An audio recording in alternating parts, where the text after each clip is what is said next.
C'est sur un circuit de mété taillé à leur mesure et surtout leur mensuration que les Legends Cars de la Cup Benelux ont entamé la compétition 2010 le week-end des 17 et 18 avril. Si le plateau doit encore s'étoffer, le premier challenge relevé par la nouvelle équipe de promotion de cette compétition hyper spectaculaire était d'ores et déjà gagné.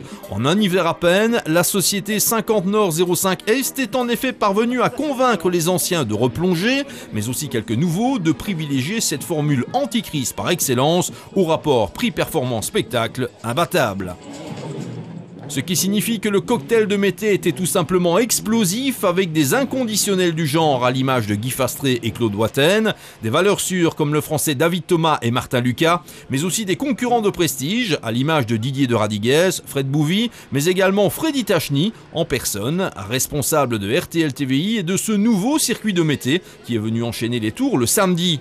Les autres ingrédients, on les connaît, 4 courses de 20 minutes, des mécaniques rageuses, des engins au look sauvagement rétro et des bagarres au centième de seconde.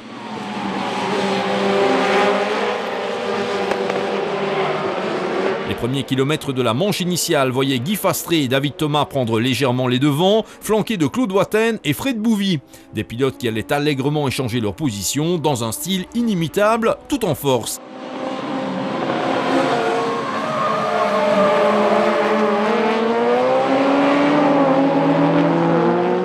Si Fastré et Thomas s'en donnaient à cœur joie, Fred Bouvy ne se faisait pas prier pour revenir dans le parcours, mais il échouait en 3e position derrière les 2 premiers leaders du jour. C'était chaud, c'était génial, on s'est bien marré avec David.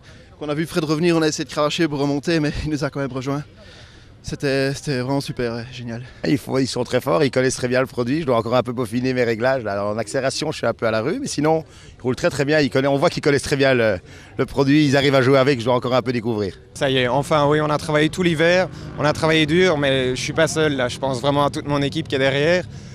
C'est le travail vraiment de beaucoup de gens, une lutte acharnée. On nous a demandé de faire du spectacle, ben voilà, la première manche vient de se faire. Je pense que le produit il est là et on y croit tous et le public est là, donc super. À l'heure de l'apéro, on reprenait les mêmes pour un 2e super sprint avec à l'avant du peloton, au moment de l'envol, Fastré, de Radiguez et Watten, et très rapidement un carambolage impliquant David Thomas et permettant à Didier de Radiguez de prendre la fuite pour un one-man show impressionnant.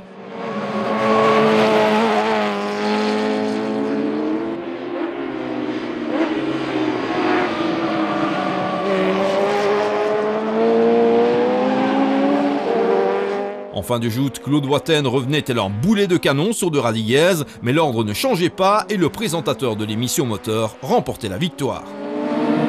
Ça fait plaisir de retrouver une victoire, ça fait longtemps. Et puis Mété, je crois que c'est fait pour moi. Le week-end dernier avec Freddy, le podium, inattendu en moto. Et puis maintenant, voilà, bon, ce sont des petites courses, mais quand on a ça dans le sang, ça fait toujours autant plaisir. Fallait rester attentif et au moment où ils sont un peu emmêlés les pinceaux, fallait surgir. Oui, c'est ça. Donc j'étais bien là à 4e, je regardais un petit peu, j'avais un peu de mal. Je découvre un peu les Legends Cars, donc il faudrait que je règle encore un petit peu, ça ira mieux tout à l'heure. Et donc j'avais du mal à rester, mais je restais. Puis j'ai eu de la chance, comme j'étais un petit peu séparé, il y avait quelques mètres qui m'ont permis de passer entre les voitures, c'était tout juste. Et puis après, il a fallu que je résiste parce que la pression ça a chauffé à mes fesses là. Mais bon, j'ai un petit peu fermé la porte, désolé. Mais c'est la course. Si Didier de Radiguez l'emportait, Claude Watten l'a néanmoins menacé jusqu'au bout. Il y a donc les 2 qui étaient devant moi, donc qui se sont un petit peu, on va dire, gênés et qui m'a permis d'ouvrir la porte vers la 2e place, juste derrière Didier de Radiguez, évidemment. Et puis grosse remontée pour venir mettre la pression. Tout se joue en fait sur la pression des pneus en réalité. Il suffit de 50 grammes de différence, ça peut jouer pour l'endurance de la course, si on veut dire. L'acte 3 était encore une fois marqué par l'un ou l'autre échange viril et Guy Fastré en profitait pour déjà inscrire son nom une 2e fois au palmarès 2010, tandis que Fred Bouvy, relayé par Lionel Hansen une course sur 2, s'accaparait la médaille d'argent devant l'inévitable Claude Watten et un Martin Lucas signant son meilleur résultat de la journée. Ouf, il s'est passé des tas de choses. J'ai pu louper un petit freinage qui a fait que j'ai perdu 2 places, mais en voulant le récupérer au bout de la ligne droite, là, David Thomas, enfin un gros frein qui a un peu merdé, on va dire, et il a envoyé Claude Watten dans le bac. Dommage, sinon super course avec Fred Bouvy derrière, on s'est régalé, c'était vraiment chouette. Go! Le sommet du spectacle était atteint dimanche en fin d'après-midi avec une 4e et ultime manche aussi gigantesque qu'une éruption volcanique dans le ciel d'Islande.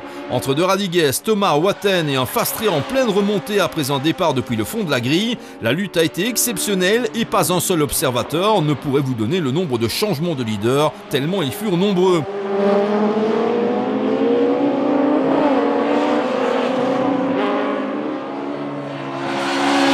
Une manœuvre osée de David Thomas entravait quelque peu la progression de Didier De Radigues en vue de l'arrivée, mais l'ex-champion moto parvenait néanmoins à se reprendre. C'est finalement Claude Watten qui avait le dernier mot pour 5 centièmes de seconde, précédant Didier De Radigues, David Thomas et Guy Fastré. En fait, c'était pour moi la cerise sur le gâteau. C'était un peu prévu depuis la deuxième course, troisième, quatrième, d'essayer d'évoluer de mieux en mieux. Et j'étais vraiment confiant en moi. J'ai essayé jusqu'au bout et je suis tombé sur plus fort que moi de pas grand chose, hein, de je sais pas moi 10 cm peut-être. C'est bien joué, voilà, j'ai réussi à passer le dernier virage en tête. Je pensais que c'était fait, mais il est sorti un petit peu mieux que moi et il m'a passé sur la ligne, mais c'est très sympa. Puis, on resterait bien à Mété toute la nuit avec ces voitures. Ouais, c'est excellent. La Legends Car en général, c'est toujours des bastons incroyables. Mais là, en plus, entre gentlemen, c'est vrai que on essaie d'être propre, de s'amuser, de prendre beaucoup de plaisir. Et je crois que ça marche parce qu'on a le sourire sous les casques, on a le sourire à l'arrivée, on aura le sourire en se couchant ce soir encore. À l'issue de ses premières joutes à très grand succès sportif, Guy Fastré mène la danse au championnat, comptant 202 unités, contre 198 à Didier De Radigues et Claude Watten, suivent Fred Bouvy, David Thomas et tous les autres. Prochain rendez-vous au Legends Cars Cup Benelux les 23 et 24 mai aux Pays-Bas, sur le superbe circuit de Zandvoort, dont le tracé est tout aussi idéal pour les bolides de ce genre. Avis aux amateurs osant défier les premiers lauréats d'une saison 2010 qui s'annonce décidément très belle.